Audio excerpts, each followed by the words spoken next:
Today we're going to talk about the man who created two of the most well-known and well-loved books of all time, The Hobbit and The Lord of the Rings. This man was J.R.R. Tolkien. He was a university professor and he published a few academic works, but he is much better known for his books about a place called Middle-earth. Tolkien's father and mother were English, but they moved to South Africa when his father got promoted in his job, working in a bank. Their son, J.R.R. Tolkien, was born in 1892 in South Africa, but the family moved back to England 3 years later. When Tolkien was growing up, he liked to explore the countryside around where he lived. Maybe the forests and hills of his childhood would inspire the world he would create later. Tolkien learned a lot about plants and trees from his mother, and from an early age he learned to draw pictures of the landscape around him. What he was most interested in, however, was language. He read many books and also learned foreign languages, like ancient Latin and Greek. He then moved on to other languages, both languages of today and languages of the past. He also tried inventing or making up his own new languages.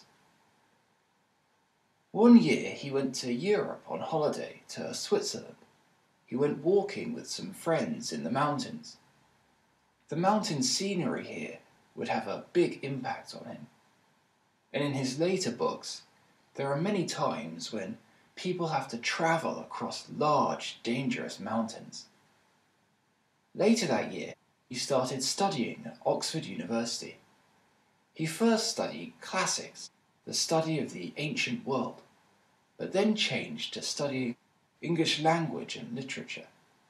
He graduated with top marks. Then came World War I. Many of his best friends were killed in the war. Tolkien went to fight too, but he survived because he got very ill and was sent home. After the war, his first job was working at the place that made the English dictionary. Tolkien loved languages and the history of the English language, so this was a perfect job for him.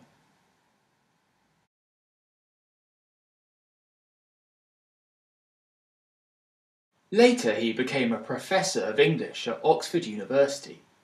Apart from his job of teaching students, he also studied Old English. This is the English used a long time ago, hundreds of years ago, before the time of Shakespeare.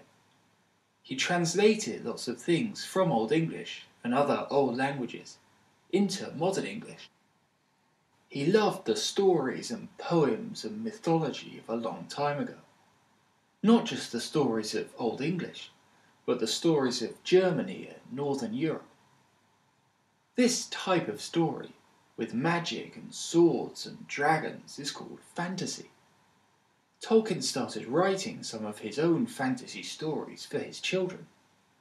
He wrote his first book, The Hobbit, for his children, and not to be published as a book. By chance, someone told him it would be a good idea to try and publish it, so he sent it off to a publisher. The book was very popular, with children but also with adults. The publishers asked Tolkien to write another book to follow it, a sequel. This book would become The Lord of the Rings.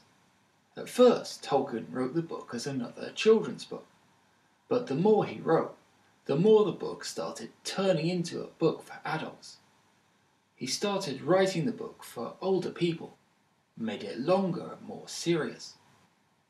Tolkien actually spent more than 10 years writing The Lord of the Rings. The book is very long, more than 1,000 pages.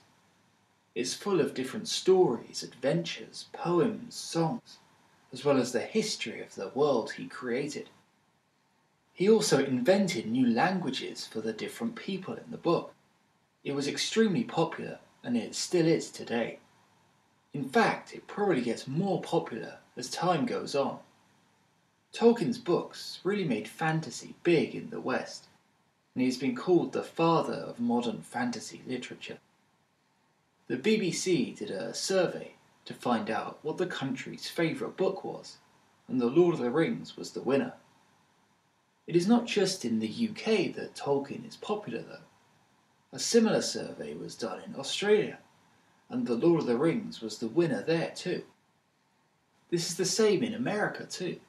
The website Amazon.com did another survey, and Amazon's customers chose The Lord of the Rings as the best book of the millennium, or the best book of the last 1,000 years.